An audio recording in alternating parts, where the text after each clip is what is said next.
In the far southwest of England, you can find the county of Cornwall, a place known for all sorts of things, including, but not limited to, picturesque seaside towns, Land's End, Cornish pasties, and a china clay transported by rail.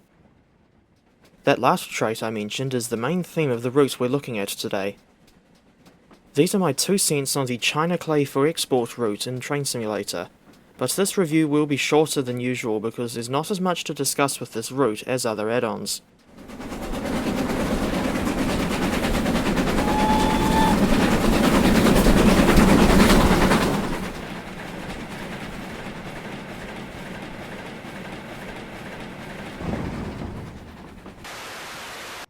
China Clay for Export was developed by Creative Rail and released on Steam in August 2015.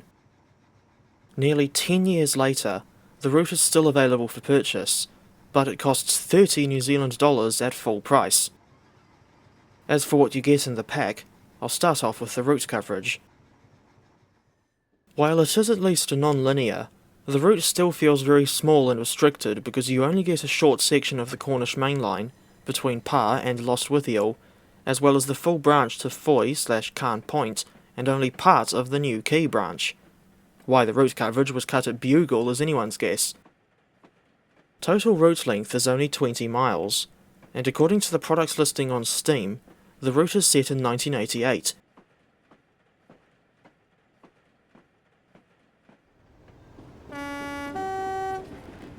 Weirdly, you don't get any locomotives with this route. As a result, the included scenarios mostly use the severely outdated default UK rolling stock from the European Loco and Asset Pack. The only rolling stock bundled with the route itself is the CDA Hopper and UCV Clay Hood freight wagons, which fit with the theme of transporting China clay. I suppose you could also use Armstrong Powerhouse's ICA Silver Bullet wagons on this route too, since the real ICAs carried China clay.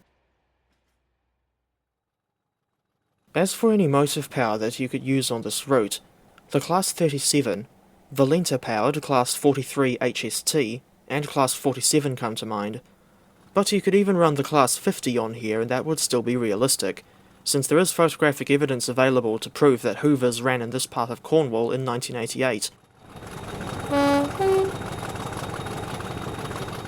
As for any specific liveries to suit the time period, you could run the Class 37 in either Rail Freight Red Stripe or Trainload Grey, with Distribution Sector logo, the HST in either British Rail Blue and Grey or Intercity Swallow, and the Class 50 in BR Large Logo Blue, Network Southeast, or, in the case of 50149 Defiance, Trainload Grey with the General Sector logo.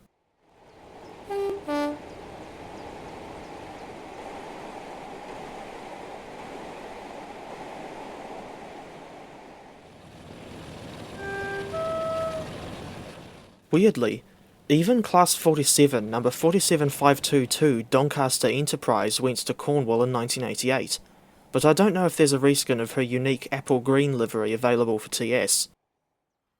Meanwhile, if the Class 108 and Class 155 Sprinter existed in TS, you could run those DMUs on China Clay for export too, although there's still that issue of the route coverage not going all the way to New Quay. Another section that wasn't included was the branch from St Blaise down to the port of Parr.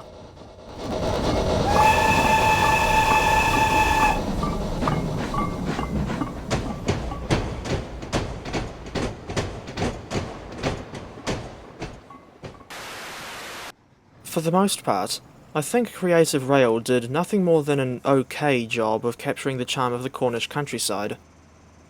The scenery is pretty basic compared to more recent routes, but I wouldn't go so far as to call it absolutely terrible either.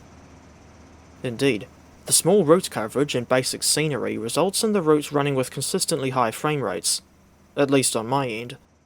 But the 2 main things I don't like about the scenery are the dated looking semaphore signals and track textures. Unfortunately, this route is not compatible with Armstrong Powerhouse's Track Enhancement Pack.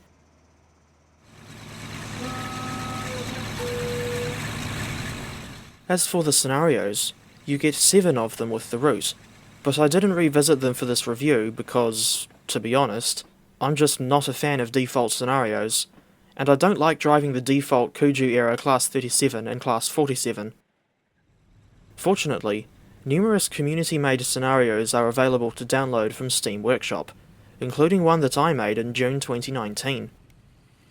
That was a run from Khan Point up to Lost Withiel with a Class 42 warship, and other workshop scenarios to see the player driving motive power from DTG's first BR Blue pack, released in October 2015.